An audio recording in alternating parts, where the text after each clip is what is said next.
Kabam removes 6-star shards from uncollected completion. Ban wave hits the game. The showdown intensifies. And where is Mutant Treasure Island? Oi! I'll do you one better. Who is Mutant Treasure Island? Yeah, what is Mutant Treasure Island? Muppet Treasure Island. There you go. Sorted. Oh, shield's out. Protecting myself from bugs and bans. It certainly has been a wing-ding of the last few days, and I am struggling to keep up, especially with content that I want to make, and as well in the quality that I'd like to make it in. So yeah, a lot of firefighting, and hopefully Mutant Treasure Island returns today. But there's a lot to go over in this edition of Marvel Contest Champions news, and as well, I've got to do some thank yous. Thank you to you watching this piece of content, and as well many other pieces of content that I do. It is amazing over the last few days. You have blessed me with amazing support. I thank you very much, and appreciate everybody that hits the like button, and as well has hit the subscribe button recently with post notifications on all. It does mean a lot to have that support. And yes, thank you to those that do support here on YouTube with YouTube memberships, and as well with the Patreon service. It does mean a lot, and does mean I can put it towards paying bills, and as well focusing on the future of the channel from buying new tech, which I'm just about to purchase for RTM 3.0. More on that very soon, as I keep talking about. But I don't have any time. There's so much going on. And as well, thank you to those who support on Twitch. I've really enjoyed growing Twitch as a secondary streaming platform, and there's so much more I'm yet to do with it. But as well, because it's September, you can support by giving a sub, and it is reduced for those that do the paid subs. But massive thanks to those that support through Prime Gaming, or what was Twitch Prime. It does mean a lot that you give me your Prime each month and support the channel. And yeah, I should be live streaming on Twitch tonight. Myself and Dan should be doing something. I'm not quite sure. We're both really burnt out at the moment when it comes to coverage and content, but we'll talk about that more in the podcast. It's a lot, and I know it's easy to say that the content is doable, everyone should have time for it, but I'm struggling to find a lot of time at the moment, and especially with pursuing my own other projects. So yeah, but more on that in the podcast, and I will be live streaming tonight on Twitch, I do promise. Now let's roll the flipping news! One of the biggest stories to come out the last couple of days is the removal of 6-star shards, and as well the whole kind of completion vibe that you get from uncollected. Now I'm currently midway through an Omega quest, so I can't go in and check and verify whether or not it's so much of a hindrance for doing the first chapters. A few people have said to me, oh, it's fine because it's in the lower chapters. I can't check that, but as well at the same time, if players are saying that they're finding frustrations around this, and there are players taking to various things like forums, social media to kind of voice their concerns, as this does feel concerning to them. It does mean that they'll have to shoot more for the exploration, which may not be completely and totally possible. They may find pain points that we as players that you could have like a rank 3 6-star and be like, yeah, piece of piss for me. Well, that's great, piece of piss for you, not so much a piece of piss for everybody else. Can't believe I'm talking about a piece of piss, but look, you get what I mean. Your experience of the game is going to differ from somebody else's. If they're struggling but could do a completion and now cannot do an exploration because it's too much on the resources, then yeah, it's just an unfortunate situation to be in. And I kind of feel like, was this really needed? Nah, it doesn't feel like it's overly needed. But, you know, hopefully next month Kabam can revert it back. Well, Kabam Mike has had his say on the subject, and it goes as follows. It says, thanks for the feedback. The reasoning behind moving 6-star shards to chapter and act exploration is to encourage more summoners to focus on individual chapters and progress as their roster progresses. While a single completion pass may have been easy for many of you, a lot of you have been uncollected for a long time, and it's that easy for you, then there is other content to challenge you. Exploring one chapter is a lot easier for someone with more of a limited roster than completing a single path of uncollected, where they'll be facing a 40k PI final boss. Before, not being able to complete a single path meant you got a pretty small amount of 6-star shards. Now, if you're an uncollected player is only able to complete chapter 1, they can challenge themselves to explore it over time to empower their roster. If you are someone that easily breezes breezed through the uncollected difficulty. Then with the introduction of the new Cavalier difficulty, we want you to focus on moving up to that or achieving Cavalier if you haven't already. I know this isn't what everybody wants to hear, but this is a big picture now that is intended to help a lot of players that are still progressing. Unfortunately, this seems to me as something that should have been in from the very beginning with uncollected rather than putting it in now.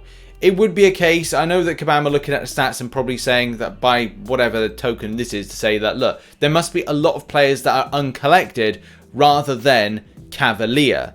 And that may be due to the fact they're casual players and trying to stimulate and grow a roster in order to do things like Act 6 is the limit, is a limiting factor. So I guess this is the thing. If you're uncollected, you want to be stimulated and progressed quicker to then get Cavalier, to get the good champions, to be able to blast through it. If we've got some people that are still showcasing 4 stars that they're taking against this content, then they're not ready for Cavalier. And they might be uncollected. How do you get a champion? How do you get a summoner ready for Cavalier? Well, you give them more opportunity to gather things, which, look, Kabam say that's all about on the first chapters, but mainly a lot of the completion stuff was quite nice to grab, especially for what players were able to get, gather, cultivate, and then grow the rosters to then get and do Cavalier. So, I don't know, there's a little of a fine line, I think, between what Kabam want to see from the game moving forward and what we as players need and what uncollected players need in order to get that leg up to try and get to Cavalier quicker. Next up, and just quickly onto the Omega quest. I know a lot of players are asking when's the compensation going to come in with the Selector. So far, no information. Apparently, there's a problem with either normal or heroic, one of the two here, as there's meant to be 3 tier 4 basics. There is not, so there's still like a few issues with this, and Kabam have an announcement they're going to give that out. I'm sure this will be done very, very soon. They can't leave it going on. Mutant Treasure Island is something they've got to get back, so they've got a lot of problems to sort out, but I'm sure they'll get this sorted. Next up, in oh my god, I can't believe it news, did you know that this objective, this invisible objective that's on screen at the moment, Platinum Jones Unseen Locker. So yeah, you're probably going like, okay, so we talked about this invisible champions, which says here, those who can become invisible. Now, the thing is, I took to Twitter. I saw something by somebody here that it can be anyone who goes invisible, just a heads up. So as a joke, now as a straight up joke, I was thinking to myself, okay, I'll just put like a gif of Drax, because obviously that's thinking like I'm invisible. And then it was then I got like a flurry of messages saying like it actually works. So yeah, Drax works as an invisible. I don't, we need to laugh in the community. We need to laugh at some of the stuff. So yeah, shout out to Kabam for that little bit of fun that they put in there for that. That having Drax as a point you can get this from Platinum Jones Unseen Locker actually works. So yeah, very funny. Well done, Kabam, on that one. Next up, and bans. Yes, now I did do a video on this yesterday, so I'm not going to go over the same thing in too greater detail because you've probably seen that video. You've kept up to date with that one. But yeah, the situation could take a little bit of a weird turn. Now, for those that, and this is going to be the thing, when rewards are removed for those that have excessively exploited, number 1. Number 2, for what kind of impact that has. Now, I know that there have been many players worried about a rollback, and with what a rollback will mean, that if you remove, say, I don't know, say you got 1,000 6-star shards, and you had 9,000, and you could have had an opportunity to then form a 6-star basic. You then will then not have that 6-star basic that you opened. So say for whatever reason somebody picked up a god tier champion, and is that going to be a case that that champion be removed? I can't get that level of detail yet to find out if that is going to be the case. It shouldn't be. It should be a case that if it shouldn't be rolled back, it should be a case as soon as if you've legitimately grabbed those rewards, then you shouldn't have any issue. But if you've gone back excessively to grab, which from what I believe is like if you've gone in a second plus time, then you will have that removed, which is sad. But unfortunately, that's just how things have got to go with this situation. Something I just want to bring up again, if you saw yesterday's video or didn't, if you didn't see it, then I did mention this. And I do want to reiterate something.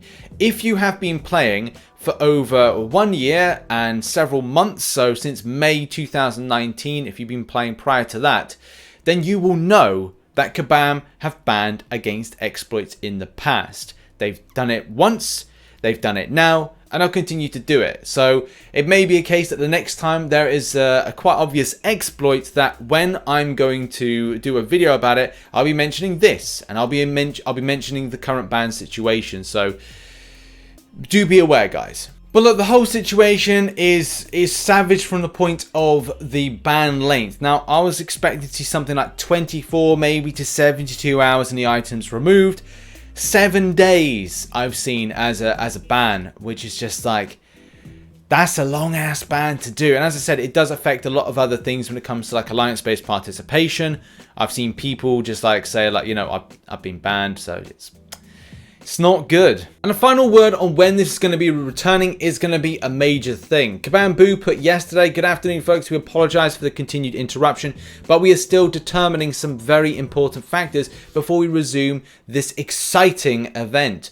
Once more, we sincerely apologise for the delay, but promise that we are hard at work to finalise the best and smoothest course back to your island adventure. We appreciate your continued patience and fingers crossed for some good news soon. So yeah, that's really bad news on the situation when it comes to like getting back. But what is good news is the amazing work that Cat Murdoch does. Go and check out Cat Murdoch. Shout out to Cat Murdoch, and as well shout out to the community that helped to put together the info.